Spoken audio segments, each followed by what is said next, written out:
Just because today my body struggles with temperature regulation doesn't mean that I can't retrain it. This is a shock to the system. This does wake the system up. The more I think about what my body went through with autoimmune, my body was just a dog without a job. It was attacking itself because I wasn't giving it anything externally to fight against. So it's like, well, I've got all this pent up energy and you're not going to use it. So what am I going to do with it?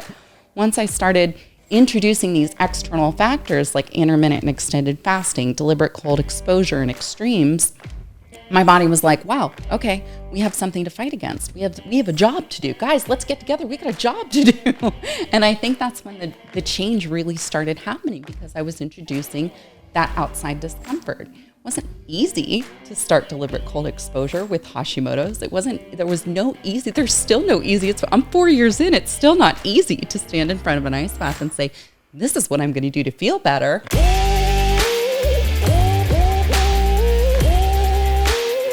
Today's show is brought to you by our sister company, Myoscience Nutrition. So as you know by now, days are getting shorter, which means the UVB synthesis on your skin to induce vitamin D levels by your own cutaneous synthesis from the radiation from the skin is diminishing. So it's a great time of year to start loading up on vitamin D. We know that vitamin D is so supportive for many different physiologic aspects and has a lot of health benefits. So I want you to garner some of those health benefits. Of course, I recommend testing, working with your healthcare practitioner, but even individuals who live in parts of the country like Colorado and Arizona, Tucson, Arizona, there was a study in 2008 that found that individuals have rampant vitamin D deficiency. Why? Because you're covering your skin up, you're wearing hats, you're wearing sunscreen. People are avoiding the sun. So I recommend supporting vitamin D, and we have a few different ways to do that. There's liquids, there's soft gels, there's capsules paired with one of vitamin D's sort of partners in crime known as vitamin K2 as the MK7 form, which can be very helpful. So I would like you to consider some of the solutions that our sister company offers over at Myoscience. You can use the coupon code podcast at checkout and check out the URL myoscience.com. That's myoscience.com. That's myoscience.com. Use the coupon code podcast to save on a range of vitamin D supplements that your whole family can enjoy. Now, in today's episode, we catch up with Adrienne and Jason over at Morozko Forge.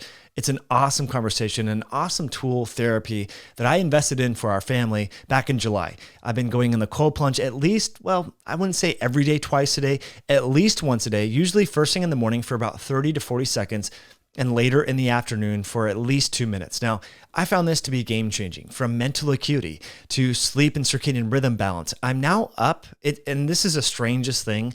I've heard different podcasters and so forth, Andrew Huberman and a few different people, talk about how temperature can impact your body's circadian clock system. And I thought, I don't know if there's really anything to that, but I'll just try this first thing in the morning. So I get up, I take some supplements, drink some water, have some salt, and my sort of mental gymnastics that I play with myself is I get the coffee machine ready, but I don't allow myself to have coffee until after I do my cold plunge. And this has been phenomenal. So just having a little bit of discipline and doing that has been just a great way. You know, you do your breath work and then you jump in the cold plunge and you feel fantastic. But in this conversation, we talk about how Jason and Adrienne came to develop this company, Morozko Forge, which is a phenomenal company. I'll put links below to their product. This is not a paid endorsement. If you use the coupon code HIH, you can save, I believe, over $150 on the product. Now, why I chose this product out of all the other cold plunge units and deliberate cold exposure units for the home practice and even business is because this gets the coldest, hands down. So I started for years with the do-it-yourself, galvanized stock tank from Tractor Supply. That was fun, but it was hard to really encourage friends, family, and have sauna parties and cold plunge parties like we've been doing now. So I invested in this after years of getting into the habit of doing it on a morning basis and having to go through and filter and clean the water. And what's unique about the Morozko Forge cold plunge unit is several things. Number one, it's the coldest at-home cold plunge unit money can buy.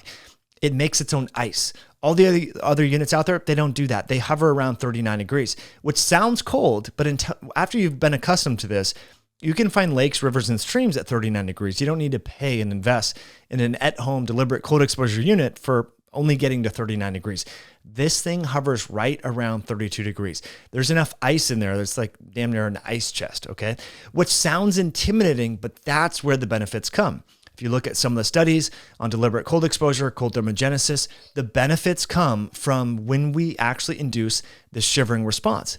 Now, as I mentioned earlier, I don't go in for 2 minutes every time. In the morning, it's just like 30, 40 seconds. It's a wake me up. It's a circadian rhythm kickstart. It's, awakening the adrenals and igniting that cortisol awakening response, right? So we need to understand context. And that's where a lot of people sort of get wrapped in, and they over analysis by paralysis, where they think, well, if I don't have 3 minutes, then I can't go in this. And what if I can't last 3 minutes? Look, something is better than nothing, and you got to start somewhere. Okay, friends. So I would encourage you to get in the habit. You can start with a cold shower, and I suggest starting the shower cold and not ending it with cold, and giving yourself some time to really feel what it feels like to be cold. This is a great mental practice, the mental health benefits, the mindfulness. I found it honestly just for staying lean. My abs, and not that it matters, for aesthetics. I don't care. I'm not a bodybuilder. I'm married, whatever. But we know that there's benefits to having less visceral fat and belly fat in general. I found it's easier to stay lean if you do just cold thermogenesis. Is that because I'm eating less? Is that because I don't crave wine as much? Is that because I'm not snacking on cookies? Or is that because of brown adipose tissue? I'm not really sure what the mechanism is here, but I just want to share this with you because I know belly fat can be a stubborn problem area for a lot of people. So I hope you enjoy this conversation. Check out the links below, and we're going to do more and more videos on this. But cold exposure is phenomenal. It's great for the brain, great for the body and the immune system. So here we go with Jason and Adrienne. So I just want to say thank you for building such a cool product, because everyone that comes over and tries it is like, oh my gosh, where can I find out more about this? Where can I use it?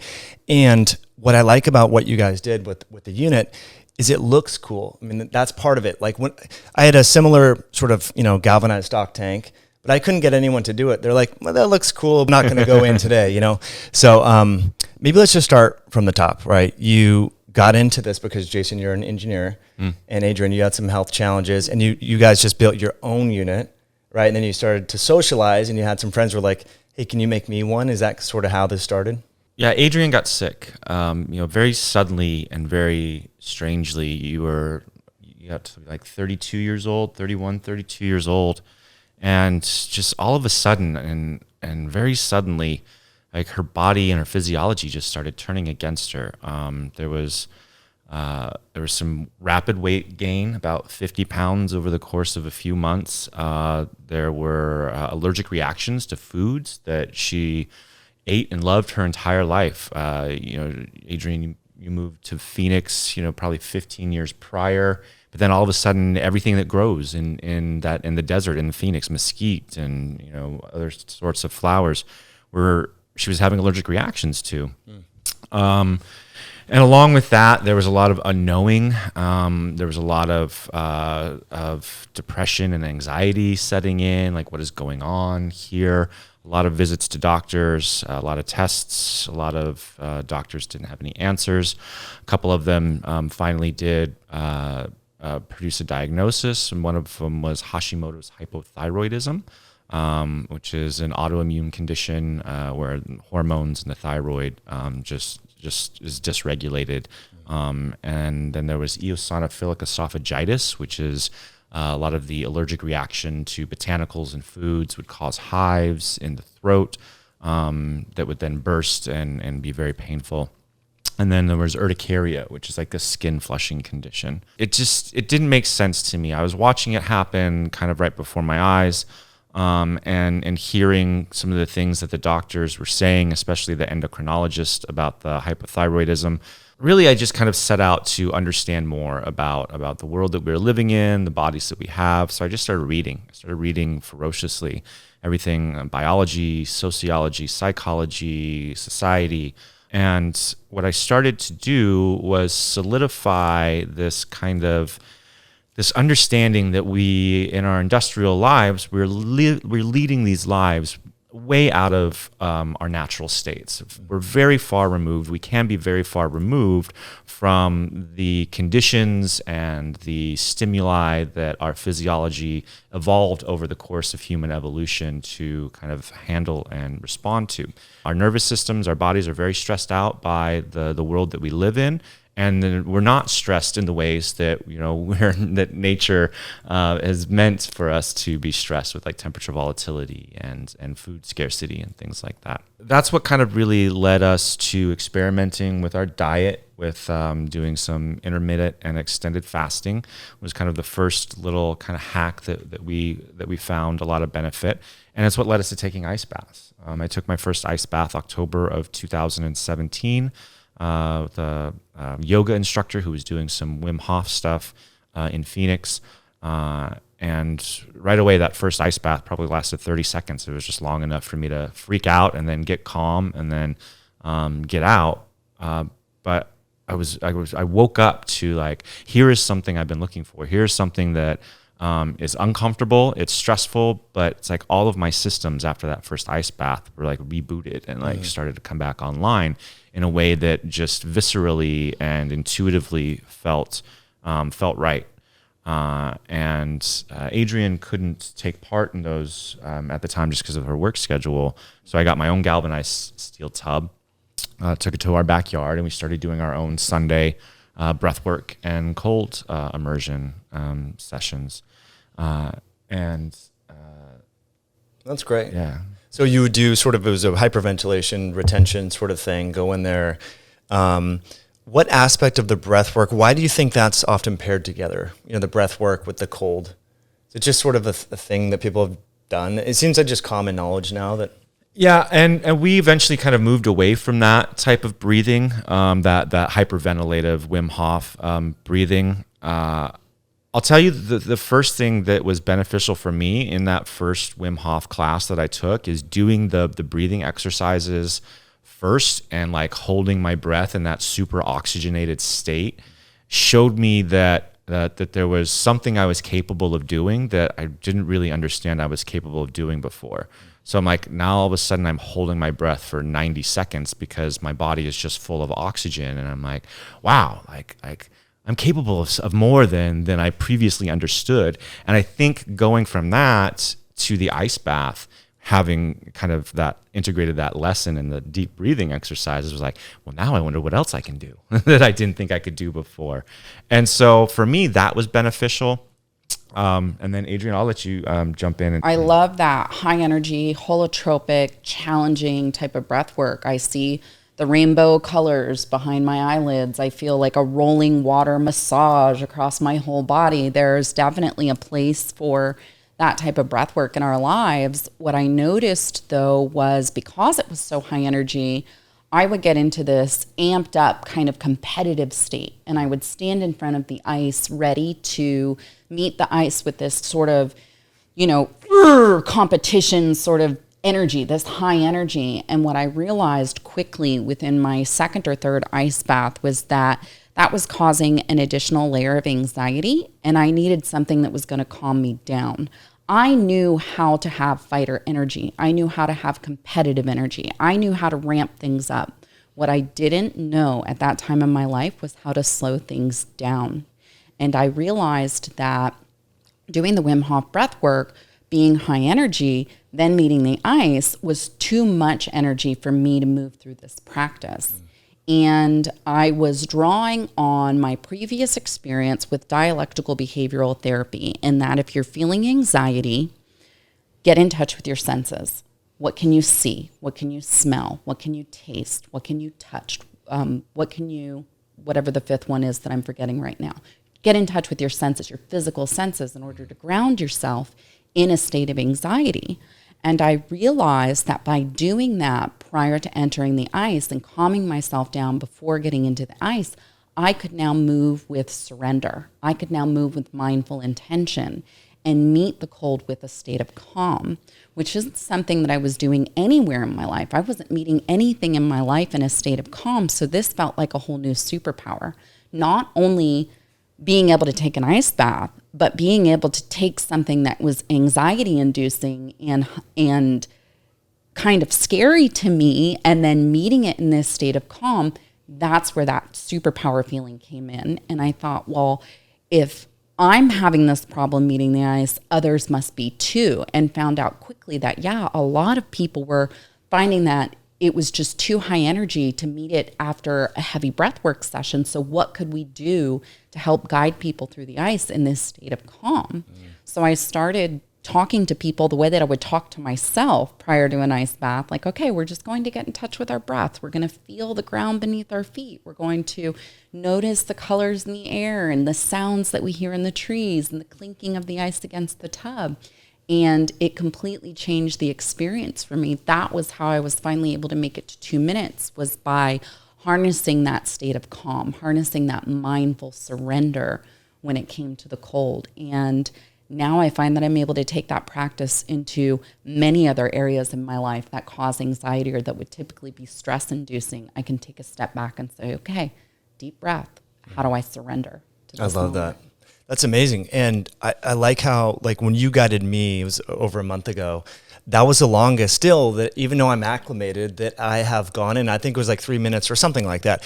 And you were just like saying over and over again, this is what cold feels like, be present, just, you know, be aware. I mean, that's what mindfulness meditation is all about. It's that moment to moment awareness. And I think people, you know, we sort of, the anticipatory anxiety about how the cold might feel gets in the way of just being present and just embracing it and going with that. So I just want to commend you for being able to navigate people through that. I think that's amazing.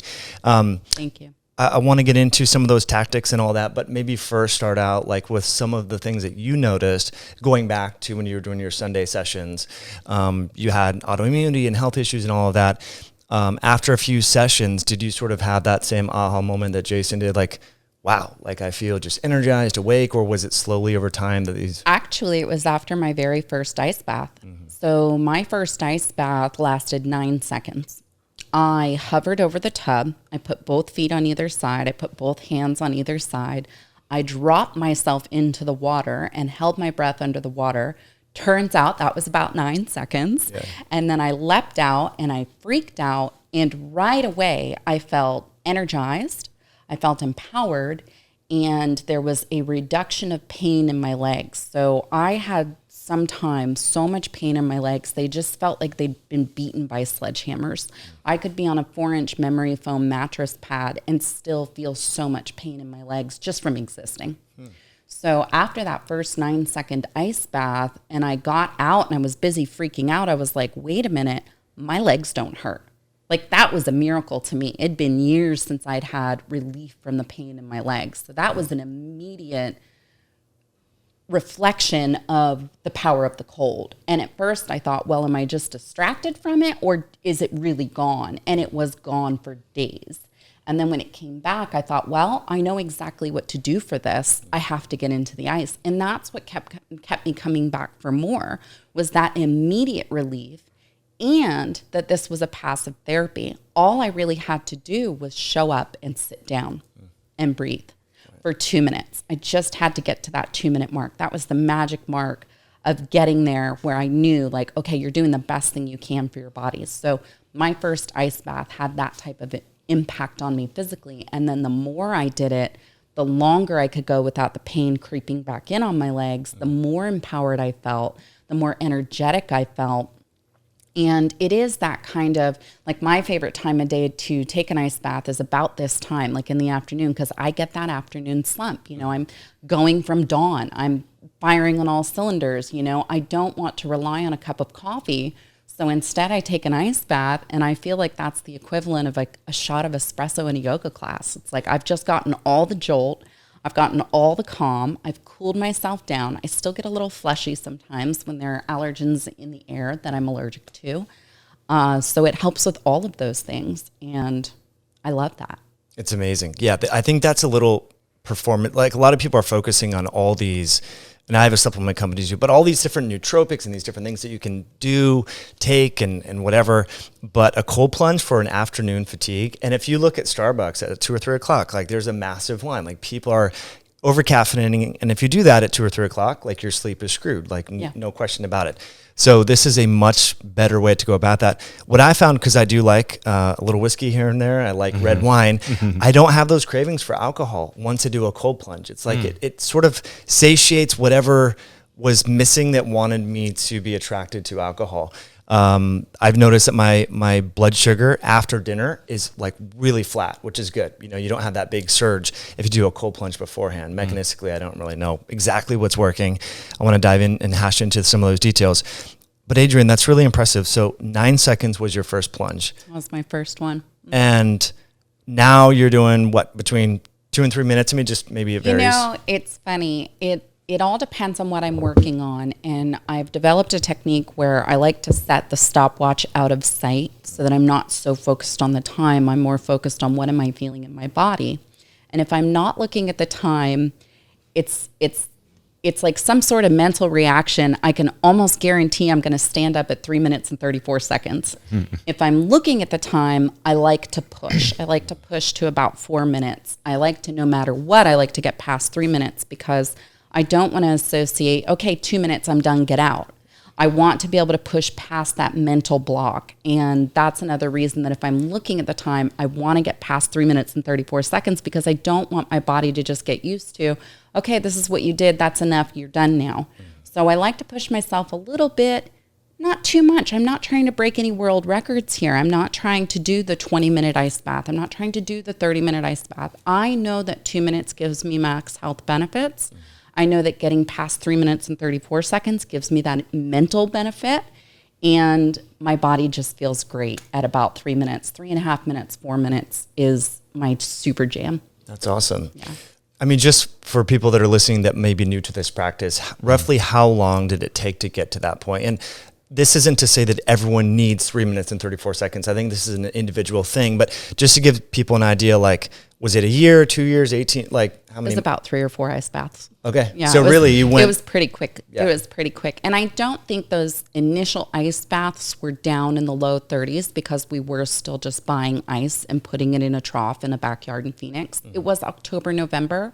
It was still quite warm. So I don't think it was, at least in the beginning, it was not those freezing temperatures. And I was able to push myself into those multiple minute ice baths pretty quickly because I think once you start to get those feel-good chemicals, that's what you're starting to crave.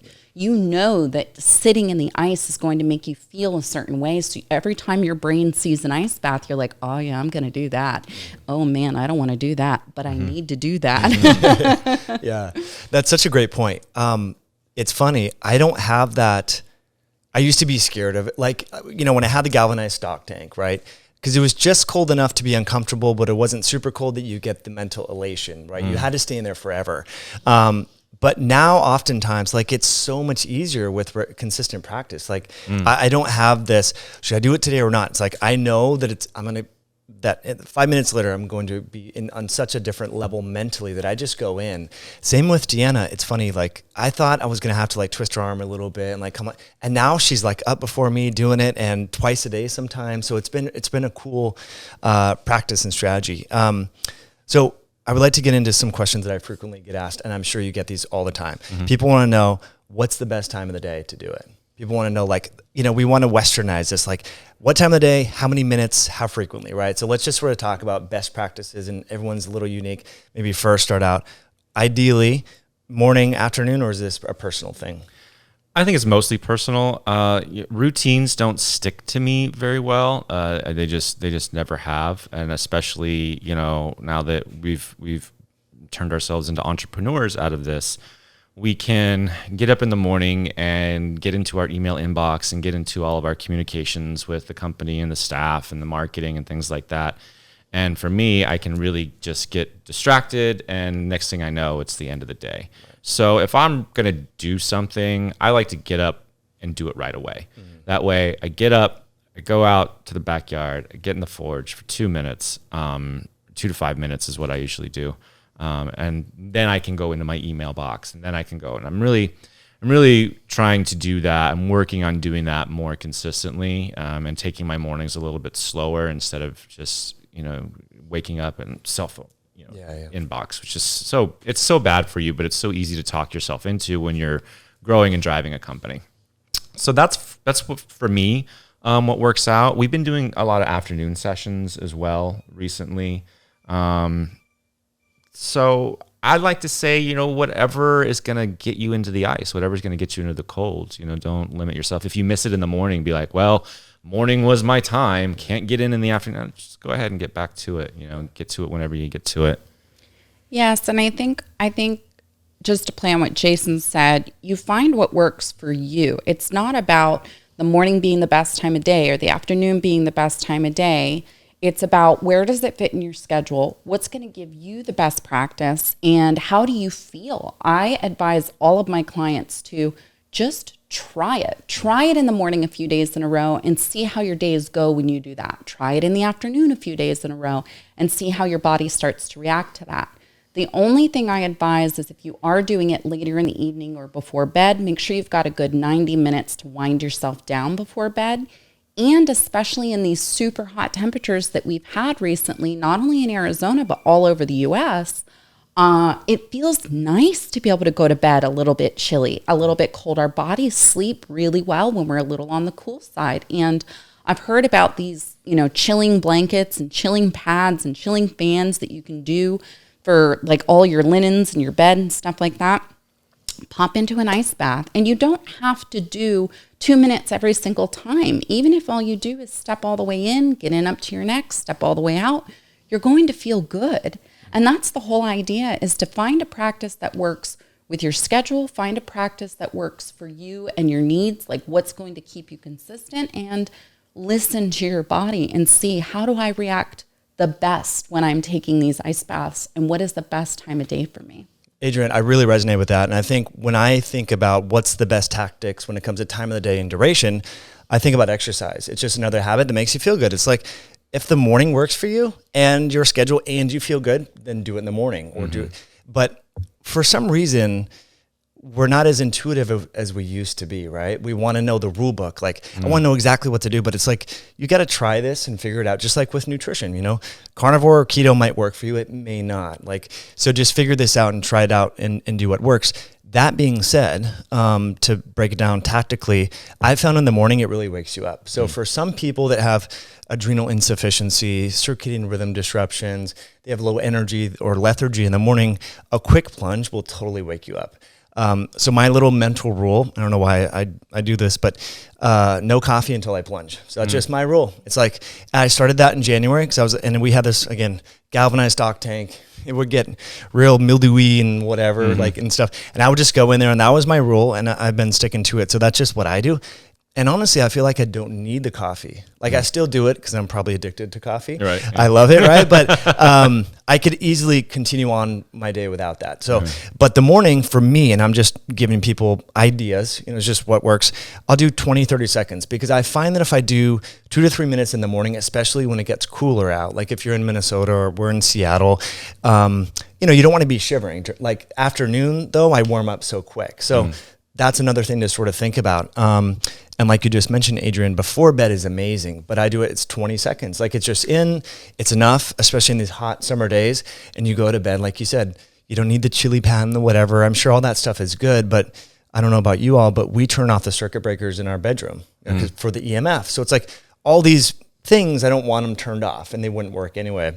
So anyway, that's something that I think is unique. Now, when it comes to the optimal duration, you know, some people have unique health conditions, rheumatoid arthritis, whatever, Raynaud's, things like that. So they can't stay in for very long. Maybe they lose numbness and all that. Can people push past that? Like, if they have? Absolutely. And for duration, one thing that was really helpful for me was when I stopped setting a countdown timer. I stopped saying, you know, set a timer for 2 minutes and then that bell's going to go off and I'm going to get out or whatever it is. Started using the stopwatch. Stopwatch counts up. So that's unbounded. So it allowed me to kind of, you know, keep pushing a little bit, keep pushing a little bit, keep pushing a little bit. We coach people to keep their hands and their feet in, especially with these conditions like Raynaud's, things like that. It's very uncomfortable. Yeah, it's uncomfortable and it's painful, most sensitive and most painful in the hands and the feet. Because of that's just where our circulation, our vascular system tends to be a little bit on the weaker side. But that can be trained through. So if you're trying to push the envelope a little bit. keep trying to get a little bit better, a little bit longer. And we have seen those conditions, those sensitivities train away. They're certainly train away in me. I recently did a 22-minute ice bath the other week just because I saw Joe Rogan do 20 minutes and I had to beat him. Nice. He did 20 minutes, eh? Yeah, he did. Okay. Like on his second ice bath ever, which I would not recommend. Or third ice bath ever, which I would not recommend. But I was remembering back to like just the first time that I did 10 minutes and how painful it was to recover like my hands and my feet. And it was really a little bit of a burny pain.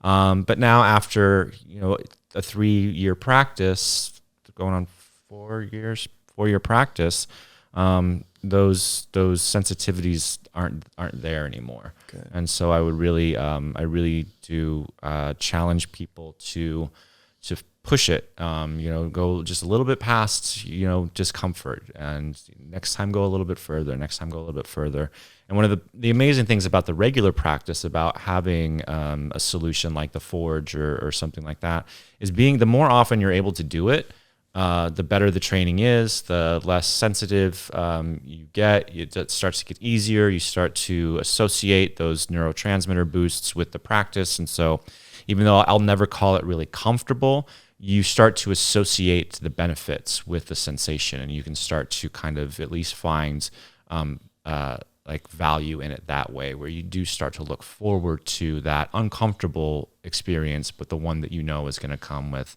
all of the feel good afterwards and all of the growth and progress physiologically. I love that. It would be interesting to be part of a study to look at the post-plunge change in the neurology. Like, okay, is it dopamine, serotonin, or epinephrine? It's probably a little bit of everything, but it would be really interesting to look at a brain scan.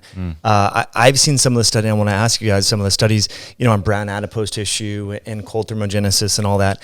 But have you been following the research recently in terms of have brain chemistry and mood been sort of an end target or a goal of research? Or? Our business partner, Tom, is the research scientist. He's a professor of engineering at Arizona State University. He's got way more of the research details. We did do some brainwave scans a couple of years ago. We used a device called a Muse headset, and really able to see, like, during the ice bath, that change in the brain waves. Cool. You see like the first few seconds, like high pitch, and then you get that neurotransmitter boost, and it's like boom. Just, wow, it evens out. Yeah. The noise, just no static. Wow. And I've never been able to develop a good meditation practice. But what I found is I can be most meditative in an ice bath. So if I'm just sitting on a pillow in, a yoga studio meditating, it's difficult for me to quiet my mind. But the ice bath for me is where I'm really like my most mindful, my most meditative, and we've got those brain scans to support that. That's amazing. I also think that the cold has a way of seeking the healing you need. So where I feel it the most is where I need it the most. If I'm feeling it the most in my hands and my feet, that's where I need it the most. If I feel it concentrating, in my left side, I know that there's something there holding inflammation that my body needs to work through. Mm-hmm. And I have seen a difference. I have 2 plates and 6 pins in my right arm. And before I started this practice, if you were to do in an x-ray on my arm, you could see rheumatoid arthritis. And I would occasionally get swelling along the plates or swelling along the pins. It would make it difficult to function. I didn't have as much mobility. Post ice bath, a year later, post this practice, a year later, do an x-ray scan, there was no trace of rheumatoid arthritis in my arm. And now when I do have discomfort anywhere around those pins and plates, or if I do have pain in the body, I know that going into the cold is going to be what helps my body work through that. So I may feel a little bit more discomfort through the practice. Post plunge, though, I will feel a lot more relief. So I noticed that you may feel those concentrated areas of discomfort in the cold, and it has a way of working through that. That's exactly the healing you need. That's amazing. When I think about that, the way that you described it, I think about like an herbal adaptogen, like ashwagandha or something like that in the sense. And now when I first heard about these things, like they're smart, they know where to help you out. I thought that's kind of like, how do you measure that or quantify that? But a lot of people have noticed, like sometimes, they can't sleep because they're really wound up. And other times people can't sleep because they wake up at 2 a.m. But something like ashwagandha might help both of those situations. So I can see how cold can translate to helping the immune system, probably where you're experiencing that inflammation, recruit or move lymph or blood flow. That's what I think is, if someone were to ask me, like, again, I'm not an expert on this, right? But like, how do you think mechanistically this is really helping the body? We know that stagnant blood flow and lymph is really inflammatory. Diabetics tend to have poor wound healing and things like that, right? So if we can just move more blood around and contract that lymph, there's not too many things that we do on a daily basis. Not many people walk more than 4,000 steps a day, right? So we're not moving enough. This is a great way to just flush your system. And that's what I've noticed. My wife has an Achilles thing. I had this whole start of the summer, had this low back thing. And I thought, man, this summer's going to suck. Like, we're not going to be able to climb and do all these things, and knock on wood. But my back, and I've been really pushing it, like with building a patio, it's been totally great. So I feel like just moving the blood has really helped. So if there's just one thing that this therapy does, and there's many other side benefits, I think that's huge. But going back to the Raynaud's, some people have these pre-existing limiting beliefs. Like, if we were to just talk about something slightly separate for just a second, because it will help come back here. Are you familiar with the practice of nose breath for sleeping and mouth taping and all that? A lot of times when you approach people with, well, you should tape your mouth before you go to bed, they're like, oh, I can't breathe through my nose. Like, as if like that's okay that you're unable to breathe through your nose. And the inability to experience cold doesn't mean that you shouldn't try to improve your tolerance to experience cold. So I just wanted to kind of throw that out there, because I hear a lot of people say, oh, I can't deal with the cold. It's like, well, maybe you should work on that, One of the symptoms of Hashimoto's thyroiditis or low thyroid is that your body struggles to regulate temperature, struggles to regulate against outside temperature. So when people come to me and they say, well, I have low thyroid, or even if they have hyperthyroid, well, I can't do cold, or I can't do heat because of this. Well, maybe today you can't. Yeah. And we can practice, we can train our bodies to do things they've never done before. Just because I can't run a mile doesn't mean I'm not capable of practicing to learn how to run a mile. Just because today my body struggles with temperature regulation doesn't mean that I can't retrain it. This is a shock to the system. This does wake the system up. And I feel like it's sort of like that, like a dog without a job. All of these different autoimmune conditions, the more I think about what my body went through with autoimmune, my body was just a dog without a job. It was attacking itself because I wasn't giving it anything externally to fight against. So it's like, well, I've got all this pent up energy and you're not going to use it. So what am I going to do with it? Once I started introducing these external factors like intermittent and extended fasting, deliberate cold exposure, and extremes, my body was like, wow, okay, we have something to fight against. We have a job to do. Guys, let's get together. We got a job to do.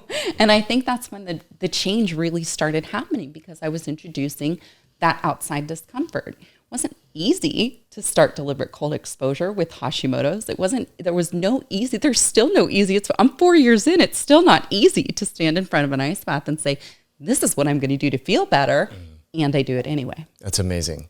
I did want to ask you about Hashimoto's. So are you still on levothyroxine or any? No. Wow. No, through this practice, and it was about 2 years in, I was able to slowly over time eliminate. I was on 20 different vitamins, supplements, and prescription medications. And I was also getting 2 live antibody shots per month from my allergist. And over a course of a year, I tapered off of every other medication. The hardest for me to get off of was Zyrtec, the allergy medication. I spent almost 4 months with a calendar and little X's on the days that I was reducing my doses. When I finally went into the endocrinologist, I'd been off of everything at that point for 2 or 3 months. And I didn't tell her. She was doing my annual blood panel. And so when she was doing the reading, she's like, this all looks great. Everything looks great. I want you to keep doing what you're doing. And I was like, well, guess what? I'm not doing anything. I'm not taking any of these medications. And she was like, well, great. Hope I never have to see you again. Wow. And I thought, yeah, Me too. Right. And then it took about 3 or 4 days before some deep-seated anger started to set in, because I thought, you have a waiting room full of people struggling with this condition, not getting any relief from any of the vitamins, the supplements, the medications. The symptoms are all still there. And now they're in this pharmaceutical loop where now they have side effects for each of these medications. So they're piling on more medications that still aren't helping them feel any better. And you don't feel the need, like me, to shout these healing benefits from the rooftops? Come on. Or at least ask, Adrienne, what are you doing? Or She'd put that in part of my file even a year prior, practicing deliberate cold exposure. I think she called it ice bath therapy at the time, because I was doing keto, I was doing ice baths, but I was still on all the medications. And so that's in a file somewhere. Not that it's relevant, apparently. Jeez. That is so frustrating. It is frustrating. That so many people are suffering. I mean, autoimmunity is very medically expensive, and in terms of the insurance burden and all of that, and to the individual, and then the collateral damage with cardiovascular disease and all of this. So it's like, you'd think that there would be some interest in sort of evaluating that. But what's cool about what you guys do, part of your business, is offering this to wellness clinics that they get it. So how has that worked, and what are some of the experiences and stories you're hearing from more holistically oriented practitioners using this in their practice? It's been really good, and we're really happy that those entrepreneurs have started to come back online. We were getting a lot of inquiries prior to COVID hysteria from people who were exploring that as a business model, and I love that idea.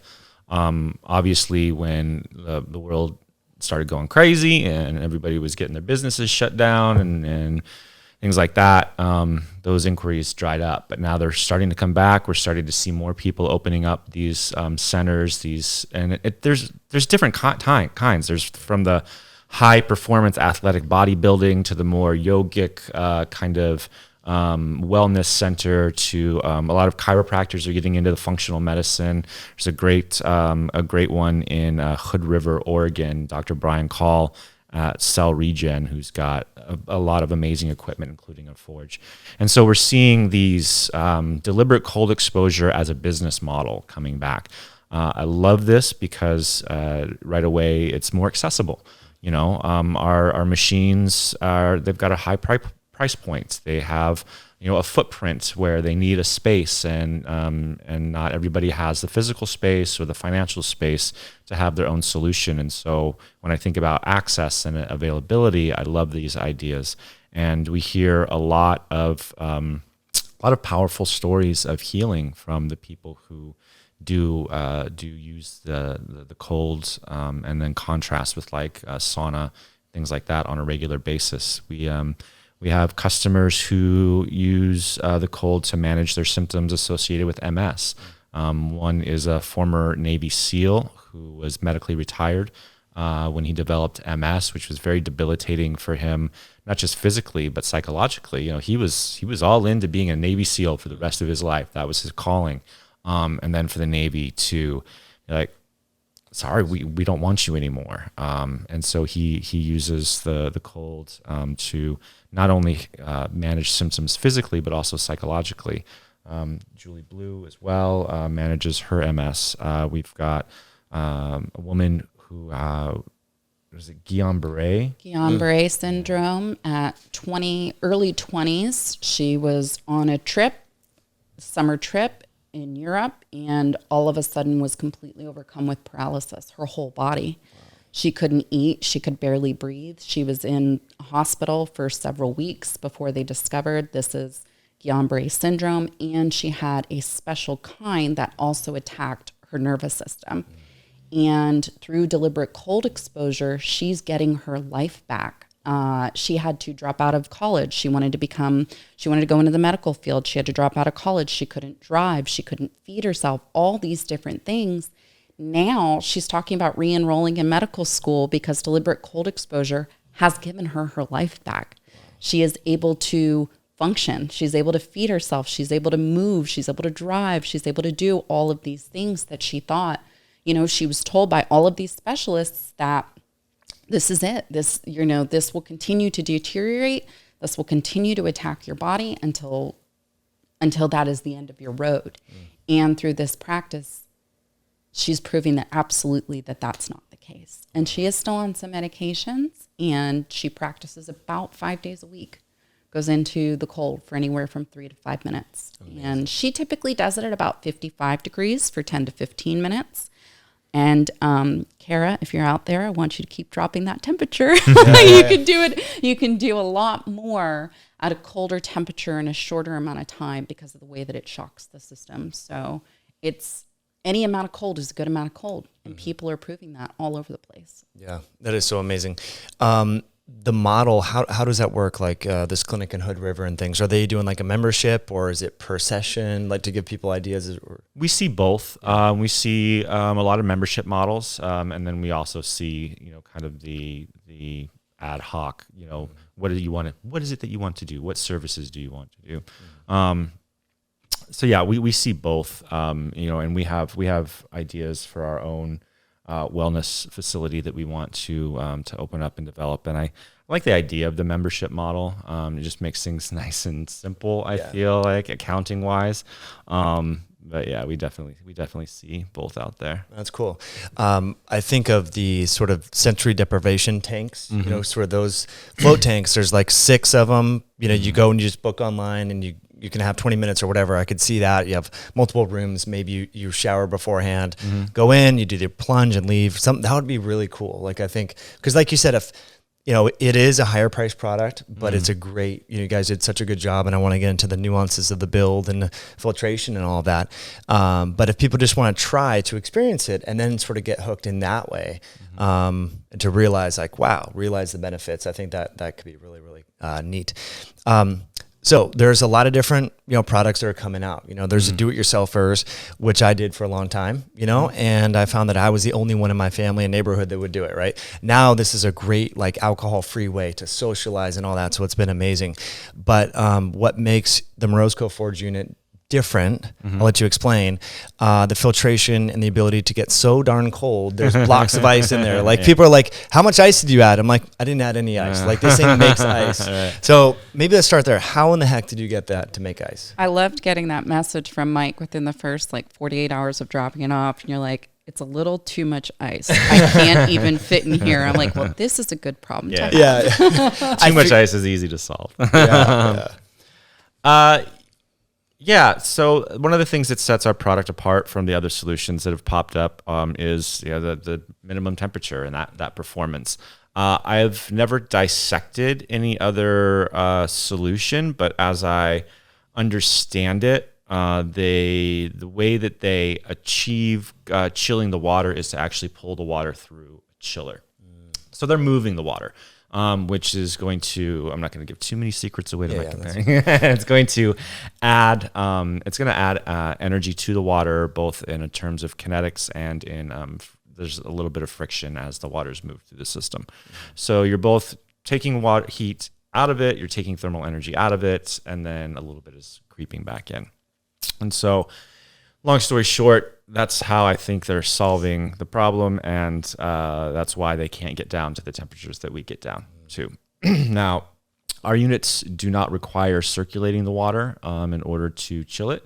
That's why our tubs are metal. Our tubs are in direct contact with a refrigeration system that draws thermal energy out of the water and dissipates it to the environment. And another thing that really sets us apart is our ozone disinfection system. So our ozone disinfection system is engineered in a way that even in a high-use commercial setting, there's no need for any additional chemicals or any additional water treatments. And here again, there's other solutions out there that are using ozone, but I just don't think they have it designed very well, because they're also guiding their customers to use like hydrogen peroxide and chlorine and stuff like that. Like, if it's designed right, you shouldn't need that. So those are performance-wise a couple of things that really set us apart. The other thing that really sets us apart is our warranty. So on our filtered and cold forged models for personal use, there's a 2-year comprehensive warranty. If anything goes wrong with this thing, we're right there to make it right. And on the Commercial models, the stainless steel Prism models, it's a 5-year comprehensive warranty. So when you think about it from that business perspective, like what is the protection on my investment? If I'm buying a $4,000 solution with a 1-year warranty, how many times am I going to have to buy that over the next 5 years versus something that's got that comprehensive coverage? And that's just something that's been very important for us, and it's one of our most deeply held values, is that we do provide that warranty, and we, whatever we need to do to make to fix something or make something right, we do it. I've spent a lot of last year flying across the country. I don't want to sound like everything that we send out there breaks, but 2 to 3% have needed some sort of service, and nobody knows how to work on our machines. You can't call the Maytag guy and have him show up and be able to work on it. So we've just held to that commitment to our early adopters, and really have been rewarded with an amazing community of customers and friends. Yeah. That's cool. I think the first time I saw Morozko was Chris Gethin in Boise. Yeah. I think he was one of the first ones. And now it's like, it seems like a lot of people are getting them. Like this thing is really hitting that critical level, which is awesome. Where do you see yourself going, just continuing to just help serve this community and stuff like that? Where do you see this in the next 5 years? Yeah, we have our ideas about our own wellness center, and how we think about that. And we also, we've got some ideas about developing our own sauna. We want to start experimenting with tuning of LEDs to see if we can get some vitamin D production LED sauna kind of solution out there, something that we feel is really important, especially in context of the last year. One of the main maladies of modernity that we find in our species is vitamin D insufficiency, because we're not spending as much time exposed to the sun as our body's adapted to. And so being able to, especially in areas outside of Phoenix, we get plenty of sunshine. But you get to places where the sun doesn't shine very often, you need some artificial solutions to backfill that in. And so I think that's what we see us working on here in the near to midterm future. Like an infrared sauna sort of thing that also produces some UVB aspect. Yep. That's great. Do a lot of the users, I don't know if you ask for this, where you just see it when you customers share photos and stuff like that. Do a lot of people have saunas that purchase a Morozko Forge? Is that sort of a trend that you've seen? Or yeah, a lot of people do the contrast therapy, going from the hot to the cold. We do that as well. I like going hot first and then to cold for a couple of reasons.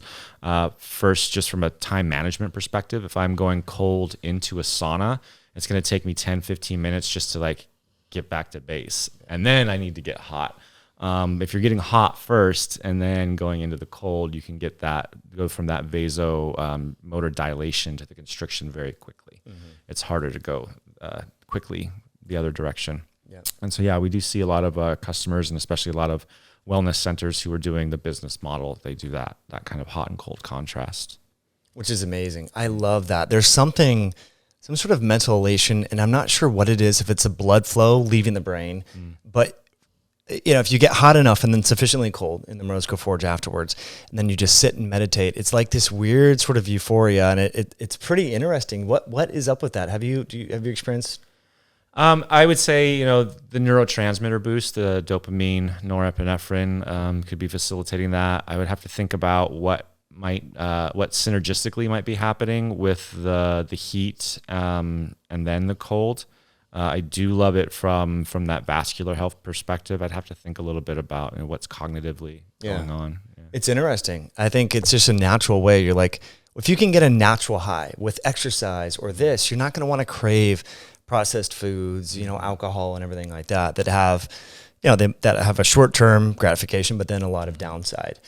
So I've thought that, and the first time I experienced that was at a spa type center in Canada, where they had a wood burning sauna, and then they had a cold pool, and I was going back and forth, and I was like, wow, what am I experiencing? I'm like, okay, let me do it again to make sure that it wasn't an isolated event, and it kept happening, but I can't find anything sort of published on that.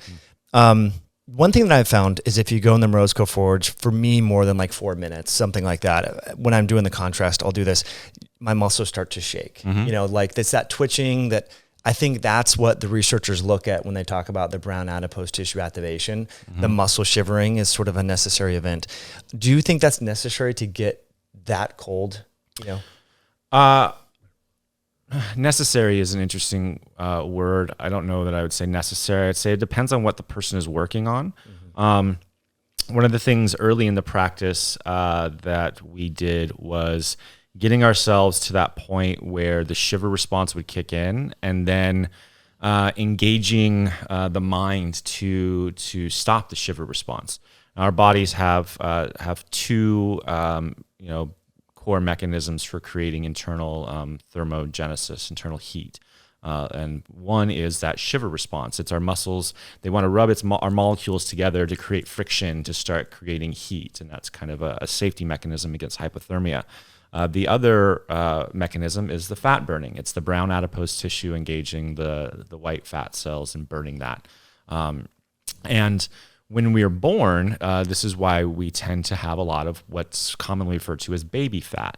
It's because when we're born, we don't have the muscle development to do the shiver response, quite yet, and so our bodies want to have that fat to burn to keep ourselves warm if we need to keep ourselves warm. It's kind of a misnomer that we started calling that baby fat. We started calling it baby fat because it tends to disappear from us as we get older. What the research is finding is that you can redevelop that brown adipose tissue. You can redevelop those fat burning mechanisms. And now, after a few years in this practice, I can be somewhere that's very cold. And I was born and raised in Phoenix, Arizona. Like, I used to never even get into a swimming pool unless the pool water was 100 degrees. Now I can be somewhere and it's 40 degrees outside to be out camping, or high 30s, low 40s, and I don't put on a jacket. I can walk around camp without a shirt on, and that shiver response might start to kick in for a few minutes. I'll engage the mindfulness trick to turn that off, and then all of a sudden I'm into fat burning, and so you can touch me and I'm radiating heat, and everybody else at the camp is all bundled up. So that's been kind of our experience with the whole shiver response versus fat burning. Another thing to talk about with the shiver response that we've learned is that shivering has it's a very powerful mechanism for releasing and healing trauma.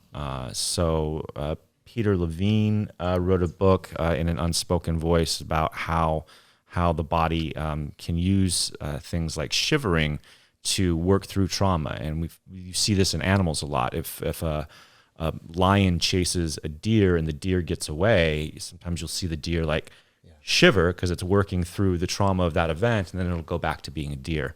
And so again, it depends on what you're working on, but what we find is people can engage their shiver response. They can shiver through some things, and past traumas and events will come up, and it'll be part of them, not only remembering, but bringing that memory to the forefront of their mind and then to move through wherever it's being stored in the body through that engaged shiver response. Wow, that is incredibly fascinating. Yeah.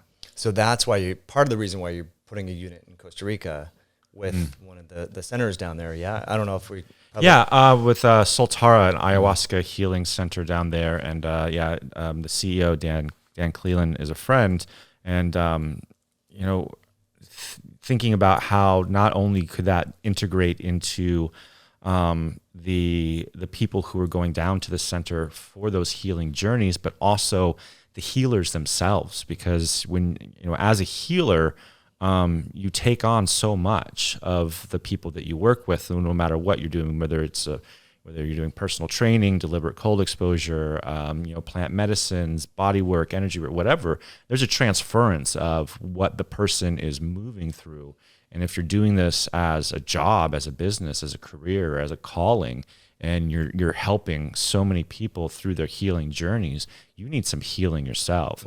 After 5-night ceremony, you've got people going through the plant medicines and going through everything they're going through.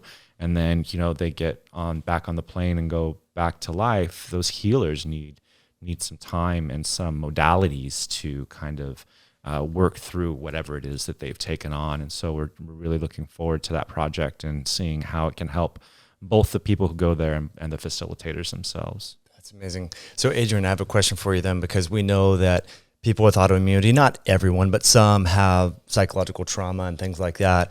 We, on the first part of this conversation, talked all about immunology and blood flow and everything. But now that Jason, you bring this up, and I didn't even know about this shiver response correlated with trauma and processing, could it, in your estimation, Adrienne, how much would you attribute this practice to alleviating some physical ailment that might be some hidden psychological trauma that someone hasn't really worked through? Is that? Well, in my own personal experience, I like to say that I went the first 32 years of my life in a state of fight or flight. So I had been in dialectical behavioral therapy for more than a decade. I'd practiced yoga and meditation and mindfulness, and I'd done a lot of different things to try and create positive coping mechanisms and things to help me with my emotional resilience. Nothing had as great of an impact on me as deliberate cold exposure. And one of my favorite stories to tell, because it ties directly into this, is there was an evening, and this is when we had our very first prototype. So there was this thing hanging over the side, creating this 24/7 cold. It was still in the early stages of Jason and Tom inventing the Forge ice bath. Jason and I were sitting on the patio, and I was arguing with him about something. To this day, I don't know what it was, but I was crying and I was hyperventilating, and I couldn't even form sentences to explain what it was that I was struggling with.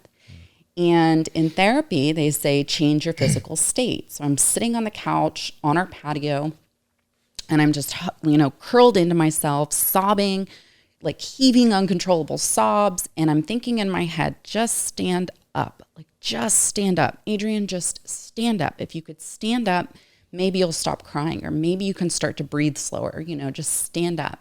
And then all of a sudden it was like that light bulb moment. And in my brain, I said, just stand up and get in the ice.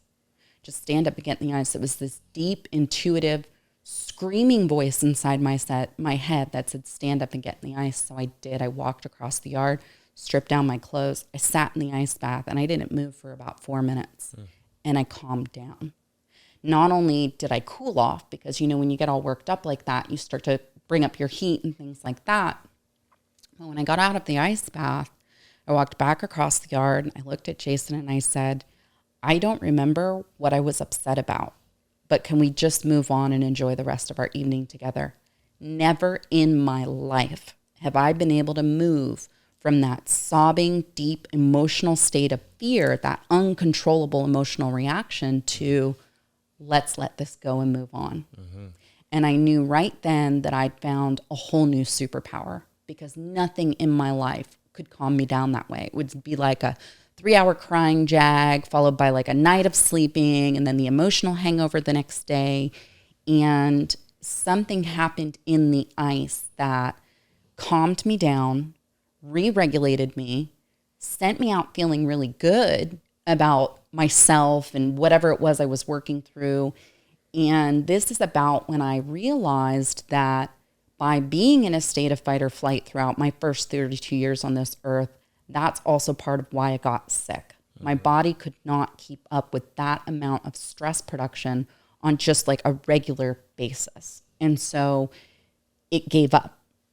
And as I was learning these tools for mental, emotional healing, physical healing, this started to carry into other aspects of my life. I noticed that while driving in traffic, Phoenix, Arizona, and, rush hour traffic, instead of someone cutting me off and me flipping out as I was wont to do, I would then just take a deep breath and be like, oh, yeah, I've done that before. Yeah. Oh, I've trained a couple teenagers how to drive. Like, I wonder if that's a teenager. I wonder if that's an adult learning how to drive. Mm-hmm. We make those mistakes, and it provided this level of emotional resiliency where I was no longer being reactive to whatever things were happening in my life.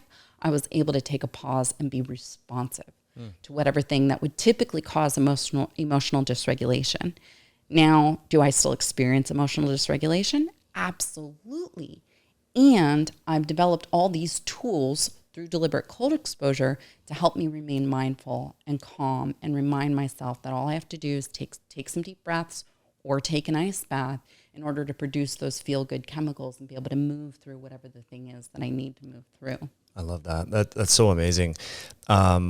we all know that stress is problematic and stress kills in this, but a lot of people, we hear we should meditate, right? So it's like, oh, you're super stressed out, you have a very busy life. Okay, so all you need to do is just go sit quietly for 20 minutes and try not to think. For a lot of people, that never becomes a habit. They might try it, they do a course. I did mindfulness meditation, Vipassana. I still meditate, but it's like, it's not a habit like, the ice bath is, but that state change can then get you, like you said earlier, Jason, like if you change your state, then you can then start meditating where you feel that presence and so forth. So we all need this. And with the current public health issue that's going on, there was one study, the CDC did this analysis and looked at all the hospitalizations from the last year. Anxiety was second behind obesity in terms of risk of hospitalization and death. No one would have ever thought, you would have thought smoking, kidney disease, liver disease, whatever, diabetes, it was second behind obesity. So the racing mind, it literally can kill you, right? So I think that's a very powerful story, Adrienne. And this is one of those things. You show up, you sit down, you breathe. It's passive, it's instant, and you get immediate results. I think that's the one reason that deliberate cold exposure works so well for me, because all I had to do was show up and sit down, and the results were instant. What else can we do? With meditation, you have to practice and practice and practice, and maybe in 5 to 7 days of doing it consistently, you start to see some brain changes.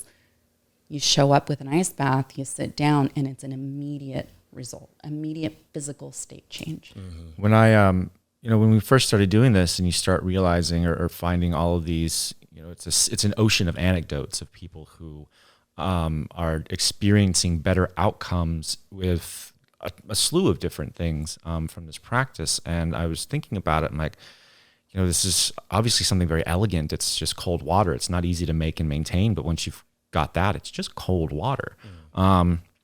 And I developed this hypothesis that the reason that the cold can help with so many different things is because the first thing that it does is it helps with the mentality of whatever it is that person is going through. So just like you said, stress, anxiety can be a killer. Certainly when Adrienne was going through her health issues, I was like, there's some part of this. I don't know. You can't measure it, but some part of this is just depression, anxiety, stress about identifying as a chronically sick person. There's some part of it that is physiological and some part of it is psychological. I don't even know which one is the 60, which one's the 40, or if it's 50-50, or if it's 80-20. And I don't know which one's 80 and which one's 20. Getting into this and watching Adrienne's transformation and then continuing to read and look out there and realizing that there is such a psychological, an emotional, a trauma root to so much physical ailments. Some good content on that. There's a woman, I don't believe she's alive anymore, but her name was Louise Hay. And so I was very resistant to Louise Hay when I first started reading her, because you don't want to believe that there's some sort of social or emotional, cause to a urinary tract infection or a cold or something like that. But if you can be a little open-minded about it, a lot of it does start to make sense, And then, like Joe Dispenza gets into it a lot with the power of the mind. And part of Adrienne and I's journey through those health issues, there were times when things weren't good between us, and there were times where my own frustrations led me to say things that were very invalidating to her. You don't want to tell a person or suggest to a person in these disease states that it's all in your head.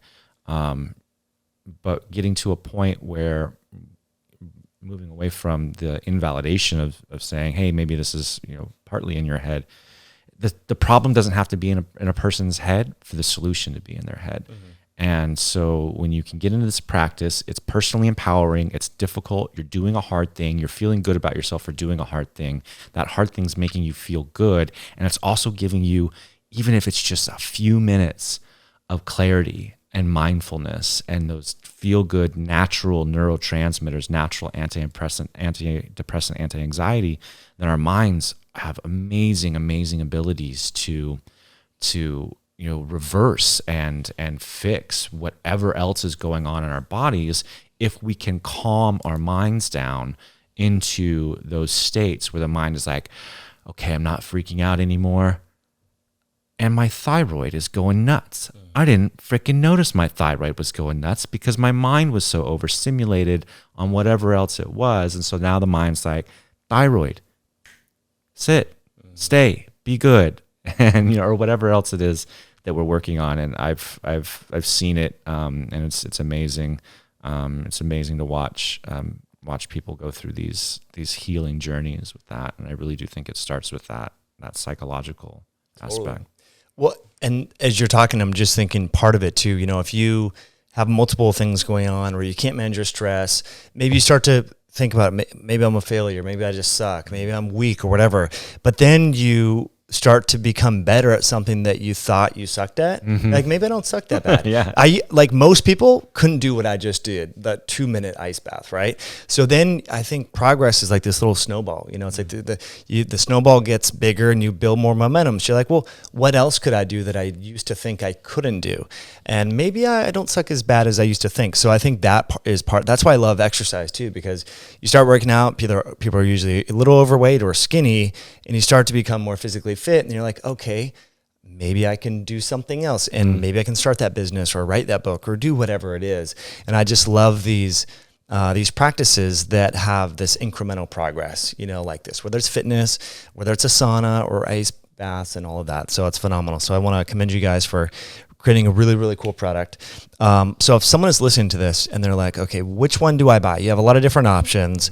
Everyone's trying to be responsible with money and things like that. Should you get the ozonated filter or not? Like, where would you start? And then, if you're going to use it, maybe your family, have a few friends. Like, what's the best unit for someone?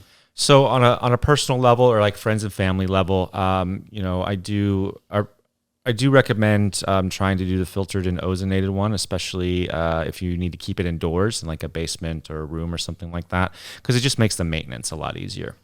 We sell the refrigeration only models. The difference there is the water will need to be changed once or twice a month, depending on use. With the filtration and ozone disinfection models, if everything is functioning as designed, you should never have to replace that water. Most you're going to have to do is add a little bit of water every once in a while, because whenever you get out of the tub, you pull a little bit with us. So we have both. Just think about like the maintenance requirements and where you're going to put it and things like that. Obviously, our commercial grade models, they're top of the line, stainless steel fabricated tubs with the same filtration and ozone disinfection system. Yeah. And one thing we do, if you pick up like the refrigeration only model and you're getting down the road and you're like, wow, I really wish I would have done that, just let us know. We've credited people back like the full price of their sale. We take that one back, we refurbish it, we sell it, or sometimes we like to use these for philanthropic donations, things like that, and then we just upgrade the person. Cool. So it's a pretty low risk environment to just pick the one that calls to you, and we can always switch it out later. That's amazing. Yeah, I went back and forth on that, but I figured, because I did the non-filtration, the DIY thing forever, I'm like, I don't want to.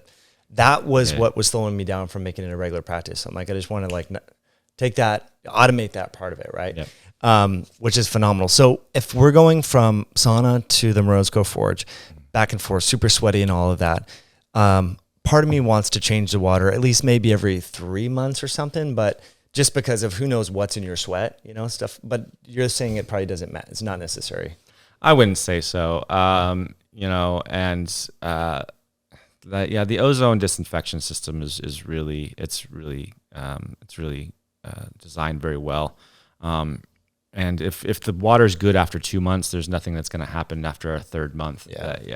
You would know if your water was really getting taxed beyond the capabilities of the ozone system. Right. What I've been doing is I don't run it every day. The unit. So once it builds up sufficient ice, just to save on energy and power, although I haven't noticed a blip in my energy bill, which has been cool. It seems to be pretty efficient in what it does. But just because, I I just want to save the parts and whatever. And Sure. it stays pretty darn cold is what I'm trying to say, even in a hot summer. Once you get sufficient ice, you unplug it and then plug it back in like the next morning, let it go for a little bit. And you don't have to run it all the time, which was pretty cool. Mm-hmm.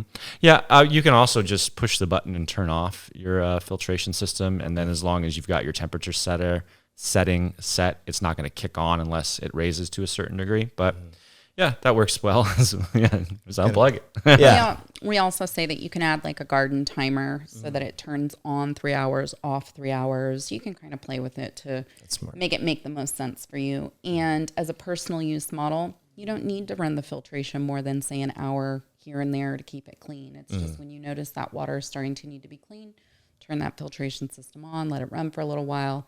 Once your water is clear, turn it off, you're good to go. Yeah. That's been awesome. Well, I commend you guys for making a really cool product. I've been trying to share it with as many friends as possible. My brothers were here this morning. We all went in and they loved it. And, we did 2 rounds in the sauna and then went in the Morozko twice. The first time they both had their arms out and we're like, I'm not so sure. Next time they're all the way up to their chin, and which reminds me, I wanted to ask you what I noticed. I think his Instagram handle is Love and Supply or something like that. He's using a snorkel and he's bringing his head under in your unit. To get the head totally OG. Some guy in New York, I think. Yeah. So our super rad friends at the OG Training Academy in Long Island, they're big on the head plunge because it's like that full balance and it feels really good. And so they were working on pushing their practice. So they brought a snorkel in so that they could really breathe while being underwater. And I just thought it was super rad to watch. At the same time, I understand the first times that post my first ice bath experiences when I started doing the head plunge, one of the hardest things was just to regulate your emotion or regulate your reaction to putting your head under freezing water. And I would say always close your eyes too, you guys. If it's 33 degrees, you want to keep your eyes closed. You don't want to freeze your eyeballs. And the other thing too is if you're doing that, don't go face first. Like don't lean in your face first. If anything, lean your head back. You don't want to activate too much of the dive response and then cause too much of a slowing in the brain or the breath. So I would say if you're going to grab a snorkel in an ice bath, make sure that you've done some head plunges before. Don't just go straight for that.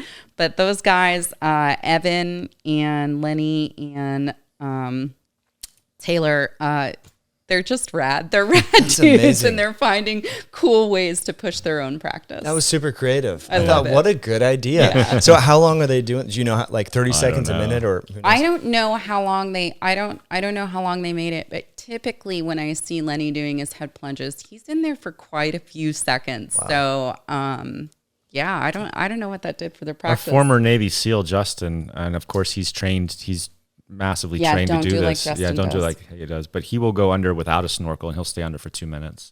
2.5. Two and a half. That is He'll hold his breath. That's SEAL training right there. Yeah. So don't don't do like have a Justin friend does. around, Right. just in case. don't right? replicate that at home. Yeah. Unless Unless you've you're got also the a Navy training. SEAL. Well, I mean, that would be, talk about like next level practice, because the body really guards the brain temperature and everything like that. So you're going to kick on a lot of adaptations and mechanisms to sort of balance that. I want to try it. I don't have a snorkel, so I'll have to get one, but I'll let you all know.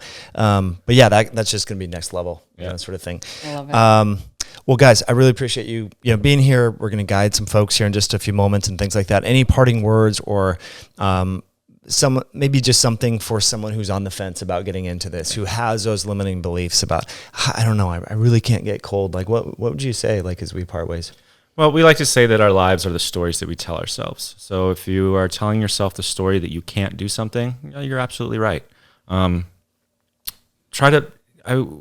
done this a lot where we just, even if you don't really feel it so much fully yet, use different words. Say, I haven't done that yet. I haven't tried that yet. Maybe I will someday. Or start telling yourself the story that I am the kind of person who tries, new things. Maybe it's not cold. Maybe it's something else. Maybe it's a Peloton. Maybe it's, a sauna or a supplement regimen. But work on the stories that you tell yourself. That's been not just a massive part of our healing journey and our journey with this therapy and practice, but with starting a company and a business and growing that, you got to make sure you're using the right words. Some people say it's called spelling for a reason. You're like casting spells with your language. So that's something that I would say. And even if it's not cold, do something, experiment, find what's going to lead you to better outcomes. Just like you were talking with the snowball effect, or I would call it, I'm an engineer, so I think of things in compounding terms where, practices compound on top of each other, and little steps that are taken here can compound off of each other, and you find yourself in an exponential growth curve. And so just look for what can you do to make things a little bit better, to make things, to seek a little bit better outcomes, and just take that next step and that next experiment, whatever it is. I love that. I also like to say that any amount of cold is a good amount of cold. If you're uncomfortable, you're doing the work. Mm-hmm. So if you're filling a bowl with ice and then adding water and dipping your face and then your hands and then your feet in it, that's going to get you started on this practice. If you're doing, a cold shower, it doesn't even matter if it gets really cold water. If you're uncomfortable, you're starting the work, you're doing the work. So any amount of cold is a good amount of cold. And when you are in the cold, remind yourself, this is what cold feels like. We've lost touch with what our bodies are meant to experience. And that's why I tell people, this is what cold feels like. Most of us had no idea until we started this practice. Mm-hmm. I love that. A lot of us don't, and a lot of us are out of touch with this, and it's so convenient. We're constantly temperature controlled. Like in the winter, and we have AC in the summer and all of that. I've done this unit. I'm jumping in cold lakes and all of that. But the first time I heard about cold baths or cold showers, this was in 2011. It was a naturopathic doctor here, Patrick Donovan. He was like, "Oh yeah, I recommend all my patients do this, especially in the spring." The first time I did it, it was like 7 seconds. I'm like, there's no way I'm going to do this. And I just slowly kept trying, but put it off and said I couldn't do it and all this. And then started jumping in lakes, and here we are. So, again, I like that, what you were talking about, the stories that you tell yourself. I am the type of person that tries new things. That's really a cool, instead of saying I can't, that's a way better way to reframe it. Mm-hmm. So guys, really appreciate you coming on the show. Thanks for all your wisdom. Thanks for having us. Yeah, it's fun to connect and chat about these different topics. Yeah. Looking forward to some ice plunges here in a minute. Heck yeah.